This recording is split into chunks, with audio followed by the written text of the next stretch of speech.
अमरावती जिल्हा स्त्री रुग्णालयात आग लागली, ज्या आगीमध्ये 3 लहान बालकांचा होरपळून मृत्यू झालाय। नवजात शिशु विभागात व्हेंटिलेटरमध्ये स्फोट झाला, अनेक बालकांचा जीव वाचवण्यात यश आले।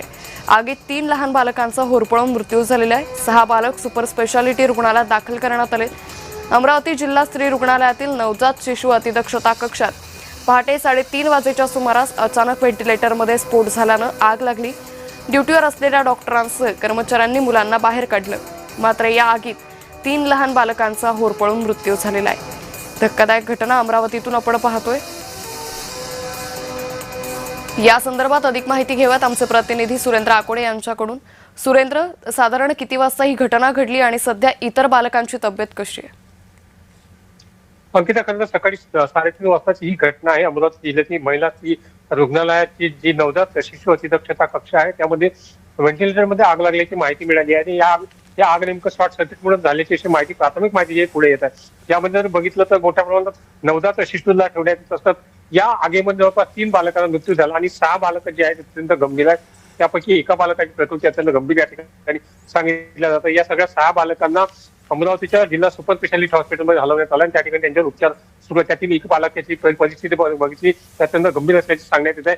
त्याचे हात आणि पाय जे दोन्ही जे आगीने होरपळून गेले आहेत अशी माहिती या ठिकाणी मिळत। एकंदरीत बघितलं तर ही इमारत जी आहे त्या 3 वर्षापूर्वीची अत्यंत नवीन अशी इमारत आहे। फारशी काही दोन्ही इमारत या रुग्णालयाची नाही। असं असताना या अतिदक्षता कक्षामध्ये आग नेमकी कशी लागली हा एक चौकशीचा भाग या ठिकाणी सांगण्यात येतो। खरं 3 वर्षापूर्वी इमारत असल्यामुळे या ठिकाणची जी वायरिंग आहे ते सुद्धा नवीनच असेल यात शंका वर्तवल्या जात आहे। नेमकं हे आगीचं मग नेमकं आता कारण काय आहे चौकशी आणखी पुढे येईल। मात्र सध्या जर बघितलं असेल तर चिंतेत आणि अत्यंत दुःखद वातावरण सगळ्या रुग्णालयामध्ये पसरलंय, कारण 3 बालकांचा मृत्यू झाला, 6 बालकांचा उपचार या ठिकाणी सुरू आहे। एकंदरीत बघितलं तर जवळपास 50 ते 60 बालकांनी या अतिदक्षता कक्षामध्ये ठेवण्यात जे अत्यंत वीक अशी बालक आहेत त्या सगळ्या बालकांना या अतिदक्षता कक्षामध्ये ठेवण्यात येतं। जिल्ह्याच्या दृष्टीने अत्यंत महिलांसाठी अत्यंत महत्वाचं हे हॉस्पिटल आहे आणि सगळ्या ग्रामीण भागातून जिल्ह्यातून या ठिकाणी मोठ्या प्रमाणात महिला प्रसूतीसाठी येत असतात। त्या ठिकाणी प्रसूती झाल्यानंतर जे बालकं वीक आहेत त्या सगळ्या बालकांनी या अतिदक्षता कक्षामध्ये ठेवण्यात येतात। आता जर बघितलं तर या ठिकाणी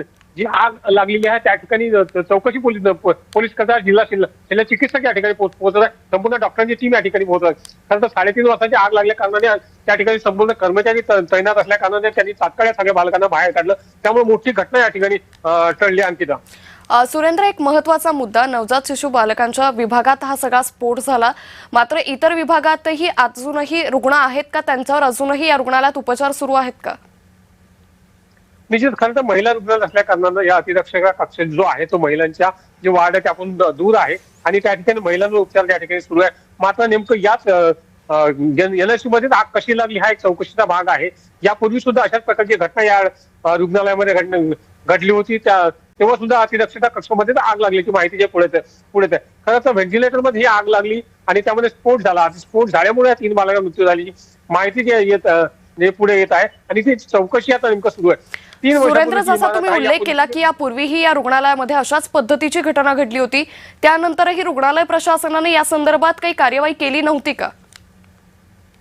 निश्चित, तेव्हा सुद्धा कारवाई झाली। मात्र प्रश्न हा निर्माण होतो की अशा घटना वारंवार या रुग्णालयात होत असताना त्या ठिकाणी अतिदक्षता कक्षाच्या आजूबाजू अग्निशामक दल का तैनात राहत नाही हा एक मोठा प्रश्नचिन्ह या ठिकाणी निर्माण होतो। कारण तर अशा घटना घडत असताना खरं नवजात शिशु बालकाच्या या NLCच्या आजूबाजूला कुठेतरी अग्निशामक दल जे तैनात असल्याचे तैनात राहायला असं, मात्र अशा प्रकारची कुठल्याही प्रकारची या ठिकाणी व्यवस्था नव्हती। या ठिकाणी जर बघितलं तर तिथे कर्मचारी वेळेवर त्यांनी त्या बालकांना बाहेर काढलं, त्यामुळे ही मोठी घटना जी आहे ते टळली आहे। मात्र खरं तर रुग्णालय प्रशासनानं याची अत्यंत दक्षता घेणं अत्यंत महत्वाचं आहे। त्या पद्धतीनं या ठिकाणी पुढे कारवाई करणं देखील गरजेचं आहे। अंकिता, सुरेंद्र, तुम्ही असेच जोडलेले राहा। आणखी एका बातमी संदर्भात तुमच्याकडून तपशील हवाय तर आपण अमरावतीमधून ही घटना सध्या पाहतोय। नवजात शिशु बालकांच्या विभागात ही धक्कादायक घटना घडलेली आहे।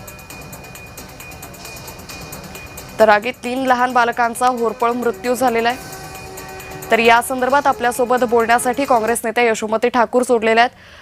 यशोमतीची, धक्कादायक घटना आपण अमरावतीमधून पाहतोय।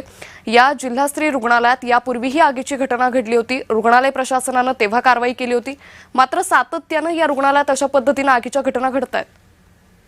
काय आहे, सरकारी आहे ते आपलं नाही आहे असा जो दृष्टिकोन सरकारचा असतो अतिशय चुकीचा आहे। अरे 3 लेकरं मेली हो, गरिबाची लकर होती म्हणून ती मेली. श्रीमंताची असती तर ती मेली नसती ना, कारण मग ती मोठ्या महागड्या हॉस्पिटलमध्ये राहिली असती.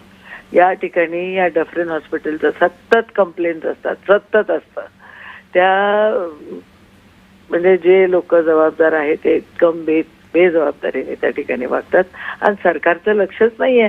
त्या परिचारिका होती त्यांनी 6 बाळं वाचवली असं माझ्या कानावर आलेलं आहे. मग आता जे वाचवतं त्यांना नका सस्पेंड करू म्हणावं. जे तिथं काम करत नाही. आणि हे फक्त अमरावतीची घटना ही नाहीये, ही प्रत्येक सरकारी हॉस्पिटलची अवस्था अशीच आहे. इन्फ्रास्ट्रक्चरवर फुल दुर्लक्ष आहे. काय होतंय, कुठलं कनेक्शन आहे, काय नाही, रात्री काय झालं, 3 वाजताची घटना आहे ही. काय म्हणजे स्वतःला इन्फ्रामॅन म्हणून घ्यायचं, चकचक स्वतःच करून घ्यायचं आणि बाकी सगळीकडे दुर्लक्ष करायचे, अशी गत आहे. दुसरा आपलं स्वतःच ठेवायचं झाकून आणि दुसऱ्याचं पाहायचं वाकून, ह्याच्याचकडे आहे यांचं लक्ष. नॉन इश्यूला इश्यू करतात, हे इश्यूज आहेत. यशोमतीजी, पुन्हा अशा पद्धतीनं कुठली दुर्घटना या ठिकाणी घडू नये यासाठी तुम्ही कशा पद्धतीनं भूमिका घ्याल? बघा, मी तर आज सत्तेत नाहीये. जे सत्तेत आहे त्यांनी डफरीन दवाखाना हा सरकारी दवाखाना आहे. तिथे रोज प्रसूती होतात, रोज बाळं असतात. तिथे ते ICU युनिट ज्या वेळेला आम्ही सत्तेत होतो त्यावेळेला त्या ठिकाणी त्याची व्यवस्था केलेली होती. पण सत्ता कोणाचीही असो, सरकारी दवाखाने, सरकारी शाळा याच्याकडे जे दुर्लक्ष होतं हे व्हायला नको. त्याला प्रायोरिटी द्यायला पाहिजे. आणि तिथला इन्फ्रास्ट्रक्चर आणि तिथली व्यवस्था, तिथले जे ऑफिसर्स आहेत, डॉक्टर्स आहेत, त्यांच्या भरत्या, त्याच्याकडे अतिशय काळजीपूर्वक बघण्याची गरज असते. जी यशोमतीजी, त्यामुळे एकंदरीतच आता प्रशासनाकडून या संदर्भात कशी दखल घेतली जाते हे पाहणं महत्त्वाचं ठरेल.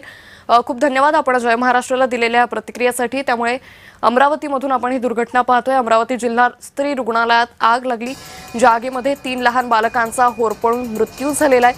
नवजात शिशु विभागात व्हेंटिलेटरमध्ये हा स्फोट झाल्याची माहिती आहे.